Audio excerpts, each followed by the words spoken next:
Ayatollah Ali খামেনিকে তার জন্মস্থান ইরানের মাশহাদ শহরে 9 জুলাই দাফন করা হবে। যুক্তরাষ্ট্র ইসরায়েলের হামলায় নিহত ইরানের সর্বোচ্চ নেতা আয়াতুল্লাহ আলী খামেনির দাফন 4 মাসের বেশি সময় পর হতে যাচ্ছে। এ ঘিরে সপ্তাহব্যাপী শোকানুষ্ঠানের আয়োজন করছে তেহরান। আয়োজন চলবে ইরাক ও ইরান দুই দেশের 5টি শহরে। বিশাল ওই আনুষ্ঠানিকতার মাধ্যমে তেহরান মার্কিন প্রেসিডেন্ট ডোনাল্ড ট্রাম্পকে বার্তা দিচ্ছে বলে মনে করছেন বিশ্লেষকেরা। ইরান কিভাবে বার্তা দিচ্ছে? 28 ফেব্রুয়ারি থেকে শুরু হওয়া এই যুদ্ধে ইরানের কম ক্ষতি হয়নি। এই শোক অনুষ্ঠান এমন সময় হচ্ছে যখন যুক্তরাষ্ট্রে স্বাধীনতার 250তম বার্ষিকী উদযাপন চলছে। পুরো অনুষ্ঠান হচ্ছে হিজরি মহরম মাসে। শিয়াদের কাছে এই মাস শোকের প্রতীক। শোকানুষ্ঠানের তৃতীয় দিনে তেহরানে শোকযাত্রা অনুষ্ঠিত হওয়ার কথা রয়েছে। এরপর খামেনির মরদেহ কোম শহরে নেওয়া হবে।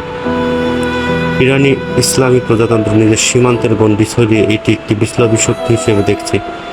এই ধারণা থেকে ইরাকে খামেনির মরদেহ নিয়ে যাওয়া হচ্ছে বলে মনে করছেন বিশ্লেষকরা। ইরানি কর্মকর্তা জানিয়েছেন এই অনুষ্ঠানে 40 লাখ থেকে 1,50,00,000 মানুষ হতে পারে, যেটা আধুনিক বিশ্বের সবচেয়ে বড় মানুষের সমাগম বলে ধারণা করা হচ্ছে।